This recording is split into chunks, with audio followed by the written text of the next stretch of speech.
We're actually rolling, yeah. Oh, you don't need me. Am I good? I'm usually like very intimate with these microphones. Do No, I this need is to what be? they're here for. I want you right in the Can I mix. be? This is what we're Okay. doing, yeah. We're So, good. All right. welcome back to the couch. This is not your first time here on Bad Beard's podcast, The Isle of Mm. Triumph. It's my first time on this couch. This couch is a little different than the last time I was That's on true. That's true. the podcast. So, a couple years ago, you had a massive setup, and this trailer seems very more mobile friendly. It's a lot more mobile friendly. If we did quite the installation that took us more than a day and a half getting our 12-foot pergola put in place.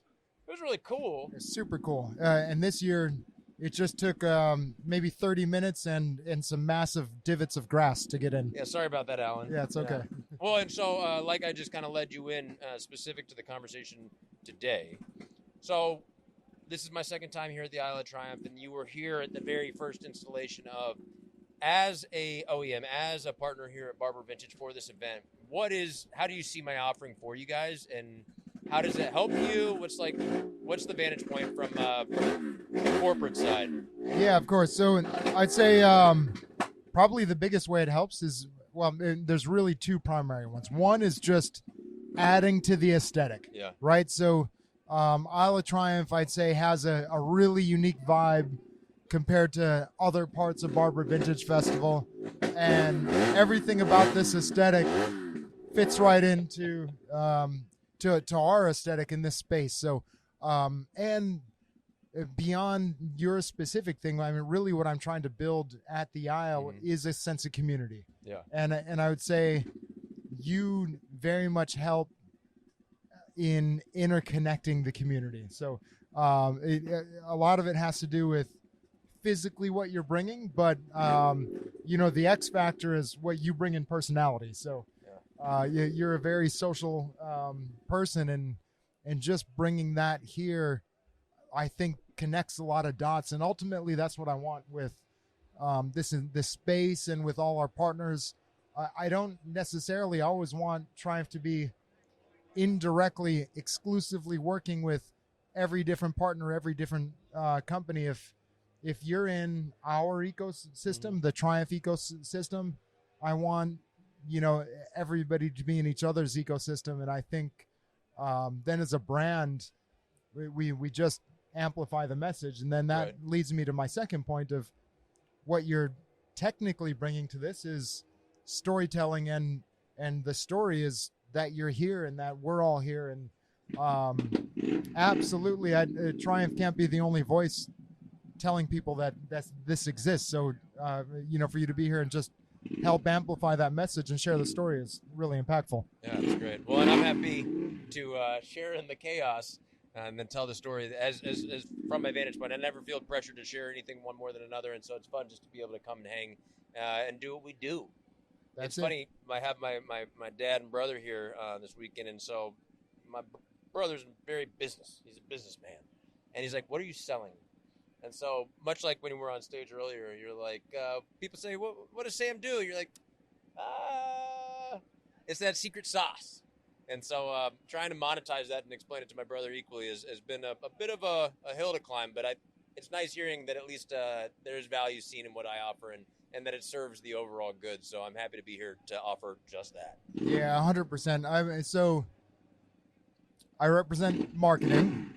I interact every single day with the sales team, and marketing and sales sometimes speak a different language. And I'll get pressure at different times to, hey, can you help us communicate things that are going to retail motorcycles? And I think traditionally in the mind of a salesperson, it's we have to talk about the offer and the hook, and that's really one mindset. But I mean, the other side of that coin is that there's just the passion piece, and the role of marketing is inspiring people and getting them to want to ride our motorcycles. So I mean, certainly they have to go together, but it's the art and the science of it. It can't all be straightforward and salesy and commercial. Exactly. Yeah.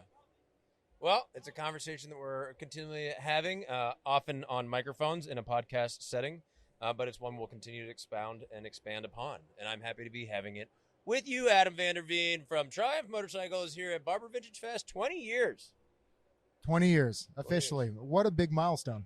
Well, and it's like you're like 20 years. What is that? Do the math on that. Like, I know where I was. 2005? Yeah, so 2005. I was on deployment.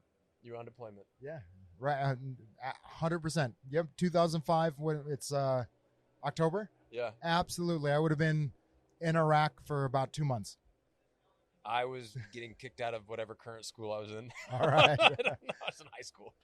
Yeah. Similar but different, I suppose. You know, high school like Iraq, right? Sure. Sure, to somebody. I mean, it's a war zone, right? Oh, well, that's fantastic. I know we're trying to get just a couple of shots for Lauren, but I don't even see her anymore. So I know. I hope maybe she got her shots. I hope she got her shots, but it'll be fun to play out the rest of this event here, and then I think. Could I ask you what this is called? Because I know you have Bad Beard's Basement.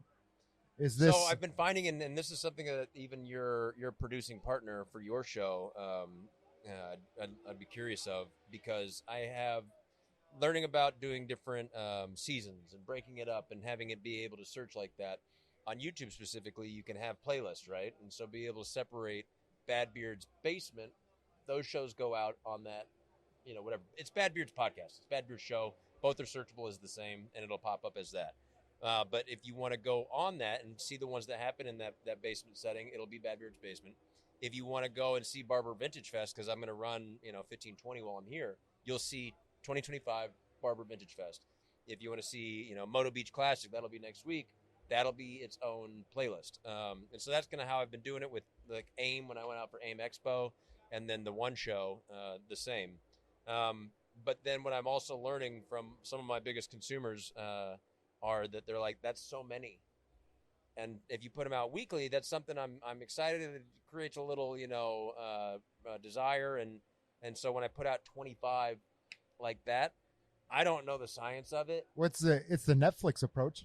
I mean, that is sort of the new way. And it's interesting because I'm not traditionally a podcast consumer.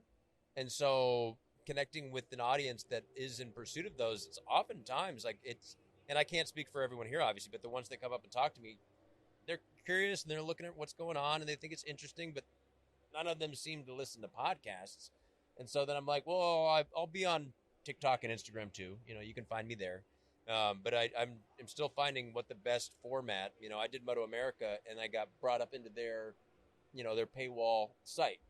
And it was specific to that. And so that makes sense that here's 20 episodes. Sure, that works. But I don't know.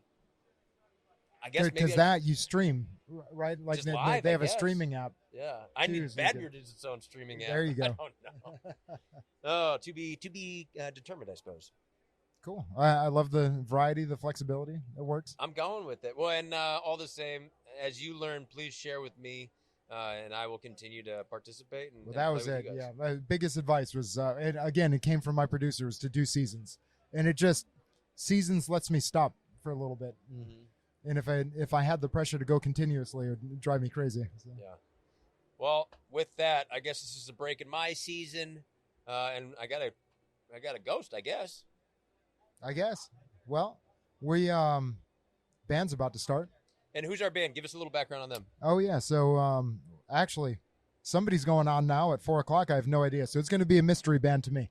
Well, and our friend Eric finds the best talent, and that's it. Kudos to him on his live events.